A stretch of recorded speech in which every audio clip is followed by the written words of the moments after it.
I liked the Radisson because it had a large, spacious lobby. It was like staying in hotels you see in old movies. I stood off to the side with my sons, Bradley and Terry. We were waiting for my wife Lauren to show up for a date on Wednesday afternoon. My sons and I had been planning this day for weeks, and we were all anxious to see how it would go. Lauren and I were going to celebrate our silver wedding anniversary next week. We got married early and had our boys early. They both attended Temple University on scholarships. Although we lived in Reading, we didn't usually make it to downtown Philadelphia. I had never been to or stayed at a Radisson before. I work in the legal department of an accounting firm in Reading. For the past 10 years, I had a regular weekly meeting with a large retirement care contractor in Harrisburg. It was one of those meetings that was never canceled or rescheduled.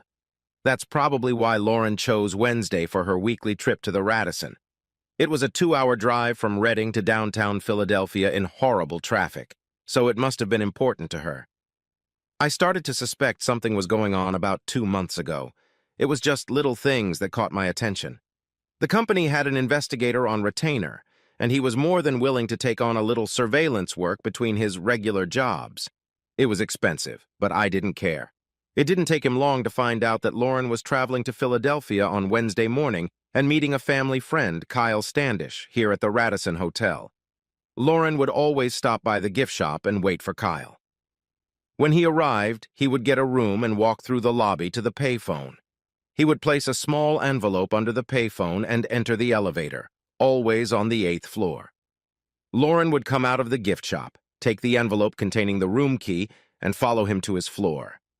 They'd be there for about 3 hours, and then they'd split up. Kyle used to work for our company. We socialized with Kyle and his wife, Beth, at several company events, and even got together before his transfer to the Montgomery County office. I hadn't seen him in several years. A few months ago, Bradley and Terry were at a job fair at the Radisson Hotel and spotted Kyle getting out of a new red Corvette. They were about to catch up with him and say hello when Terry spotted Lauren in the gift store. The boys stopped and just stared.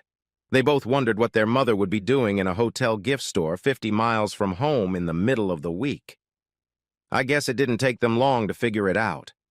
About 2 weeks ago, they both reluctantly approached me one evening when Lauren was visiting her sister. That's when I found out about their trip to the Radisson. "Dad, if you knew what was going on, why didn't you do anything?" "Terry, I just found out recently. I don't know what I want. I love your mother, and it's hard for me to think about life without her. I wish it had never happened, or at least I would never have known. Now that I know, I can't ignore it. Any suggestions?" "I know a guy who'd kill Kyle for $500. "That's a little radical, Bradley. Let's see if we can come up with something less radical. I plan on calling Beth to see if she knows what's going on. I'm hoping she has an idea or two. We have a small workload on Wednesday, so we can help if you decide on something." "It's been nice to see my sons being supportive. I know they love their mother, and the situation must be as difficult for them as it is for me." 2 days later, I saw Beth Standish. She suspected something wrong, but she wasn't sure. Beth had caught Kyle doing the same thing to other wives before, and he promised he'd be a good boy. Since she already had enough information about his cheating, she was ready to file for divorce. She asked if I could refrain from doing anything while she prepared the papers. It wasn't difficult to set a date, which brings us back to today. Lauren entered the hotel lobby right on schedule and walked into the gift store. She was beautiful, but a little nervous. It looked like she was making a special effort for her weekly date, and it hurt a little. "Hi, guys, are you waiting for me?" Beth Standish quietly came up behind me. "Lauren just showed up and is waiting in the gift store. If all goes according to plan, Kyle should be here soon."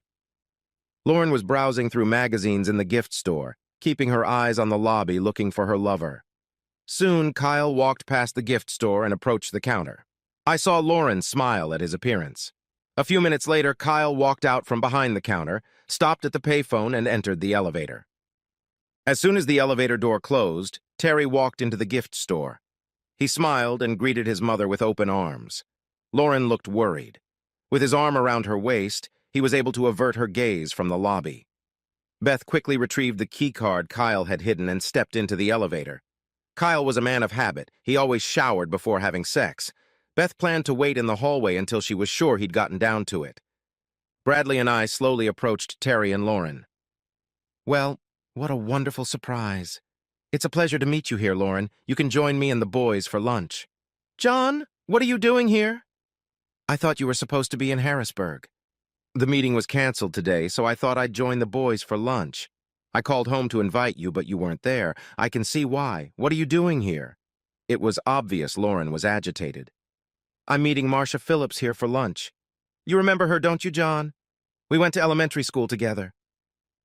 She didn't notice the boys smiling at each other as she came up with this lame excuse. It's not a problem, Lauren. We'll make a reservation for 5 and she can join us. Lauren reluctantly walked with us to the restaurant.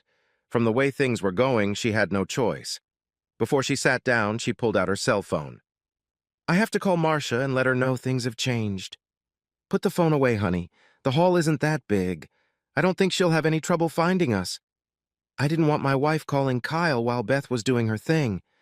Lauren seemed a little nervous as we sat there. The boys were acting a little subservient, but she didn't notice it. Lauren placed her phone on the table next to the silverware. She usually kept it in her purse, which was on the floor near her chair. After the waiter took our drink orders, we all sat in silence looking at the menu. I frowned slightly when I saw them smirking at each other. Are we going to wait for Marcia, Lauren, or are we going to let her order after she arrives? Go ahead and order right now. Marcia was a little dubious about making it in time for lunch. She might not show up at all.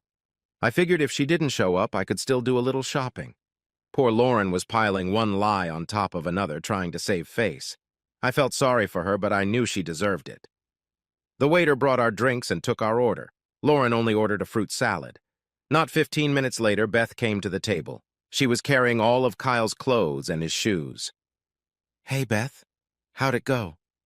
It was really good. Thank you, John.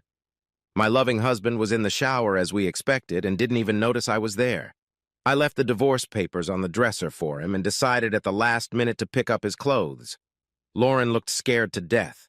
The blush was gone from her face and her eyes started to cloud over. She looked at me, then at Beth, not knowing what to do. Here's the key, Lauren. Thanks for lending it to me. I won't be needing it anymore. Beth carefully placed the key card next to Lauren's phone. Lauren stared at it with her mouth open. Her cell phone rang. She picked it up and looked at the number. Without answering the call, she turned the phone off and put it back. Here you go, boys. The Corvette is yours for the rest of the week. It's in my name, so don't worry about a thing. When you get tired of playing, leave it at home. She handed Bradley the keys to the Corvette. Thanks for your help, guys, but I gotta run. Have a nice meal. Lauren looked at me like she was begging for help. I didn't offer anything. She didn't even look at the boys. When the waiter brought the food, she apologized and went to the ladies' room. The boys and I had already eaten, and Lauren never returned to the table. I had Terry check the restrooms and sent Bradley to the room Kyle had taken.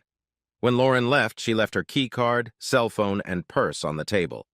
10 minutes later, they both returned to no avail. Bradley said that the hotel had provided Kyle with a tracksuit while they were trying to get him home. Terry checked the ladies' rooms in the hotel restaurant and lobby and found nothing. I asked the restaurant manager to arrange for us to get help from hotel security. There was no indication that anything illegal or criminal had occurred. The security people tried to be as helpful as possible, but the only thing they could find was a security camera that showed Lauren going into the kitchen, not the ladies' room. The other cameras showed nothing. As a precaution, they called the Philadelphia police. Lauren could not be reported missing, but we could file an incident report for future reference if necessary. We waited a few more hours and then decided to go home in case she was there. She left her purse on the table with her credit cards, driver's license, and money. Lauren wasn't home. Epilogue. It's been 2 years since our lunch at Radis. Terry is now a lieutenant in the Air Force. Bradley is in graduate school in California. Beth and Kyle got divorced. We never saw Lauren again or heard from her. I filed a missing persons report with the Philadelphia police after the required waiting period, but they found nothing. Legally, I'm still married. At some point, I will have to apply to change that status. In the meantime, I live in a big house, alone.